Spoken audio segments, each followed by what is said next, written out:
मेरा bag airport पे छूट गया, मैं किसी और का बैग लेके आ गई और मेरे बैक टू बैक कुछ 30 शोज़ थे कि उनकी डेथ हुई है कि नहीं हुई है, अगर हुई है तो वो मर्डर है कि नहीं है, क्या है। अब उन्होंने डर डाल दिया मेरे अंदर। मैंने कहा व्हाट इफ अगर किसी ने गलती से इसमें असली गन डाल दी और मेरा छूट गया तो मैं तो गई।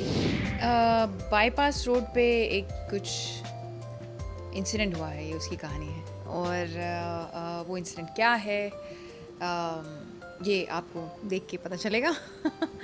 या that's the story. So I play Sara Braganza जो सुपर मॉडल हैं और this is a larger than life character. If you see in the trailer she is like the thing and people aspire to be like her, people want to be like her, or people want a piece of her, you know. And that it's a very very glamorous role. That's what I play, and obviously the whole story revolves around Sarah's death mystery. कि उनकी death हुई है कि नहीं हुई है, अगर हुई है तो वो मर्डर है कि नहीं है, क्या है। that's what Bypass is. और है तो फिर किसने किया है। yeah, if you like these kind of films, this is the film for you. oh thank God ऐसा इंसिडेंट नहीं हुआ है मेरी लाइफ में। बट हाँ, थ्रिलिंग मोमेंट्स तो बहुत होते हैं ना। हम कई चीज़ें, मतलब मैं तो पहले बहुत कुछ घुमा देती थी, कहीं भूल जाती थी, उसके बाद में उसको सर्च करने के लिए वापस जाना भी कितना थ्रिलिंग होता है। So one incident happened with me when I was in US and मेरा बैग एयरपोर्ट पे छूट गया, मैं किसी और का बैग लेके आ गई और मेरे बैक टू बैक कुछ 30 शोज़ थे। अब रात हो गई, पता नहीं बैग कहाँ है। We had to call at the airport and वो भी कह रहे हैं हमें पता नहीं है, या तो सारे काले बैग हैं, आपको आके वापस देखना पड़ेगा।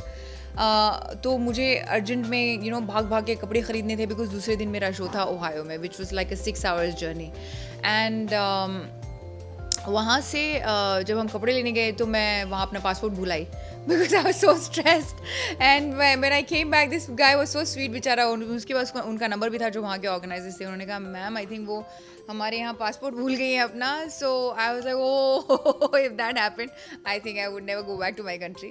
But luckily I got my passport and the next day I drove down early in the morning back to New York, got my bag and then drove down 8 hours to catch my show, and the last 20 minutes were like hell for me because I was like I'm late for my show and the show's already started, people are calling my name and मतलब वो इतना funny भी था, इतना thrilling भी था कि मैं क्या बताऊँ। मैं जैसे ही वहाँ पहुँची, मुझे कपड़े लेके लोग खड़े थे, मतलब एक जरा ये पहना रहा है, एक जरा वो पहना रहा है। So I had to just rush and the moment I went on stage like the whole crowd just came on me because my show was very popular. ये मेरी लाइफ है at that time and they were I saw the fan following for the first time. There were like some thousands of people. They just came all at once and they had to stop them. But anyways, I was just so thrilled with this whole thing of losing my bag and almost losing my passport and then then barely reaching on time on the show at the show venue. I think that whole experience was extremely thrilling. Funny तो नहीं, scary moment था। मेरा एक shot था जहाँ मैं gun चलाती हूँ तो नील ने मुझे कहा आपको पता है ये रियल गन है। तो मैंने कहा real gun, what do you mean real gun है? तो हाँ हम गोलियाँ डालते हैं इसमें। मैंने कहा रियल गोली?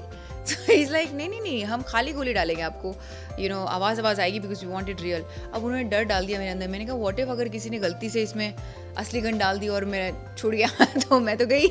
So I think that whole shot I was so scared every moment. और उसके मैंने कुछ रीटेक्स दिए, कभी कभी कैमरा कुछ गड़बड़ होता था, कभी ये ठीक नहीं आया वो ठीक नहीं आया। तो it was a very scary scene. Now I can accept it. उस दिन तो मैंने बोला नहीं मुझे बिल्कुल डर नहीं लगा, but now I can accept it. I was really scared. Yeah.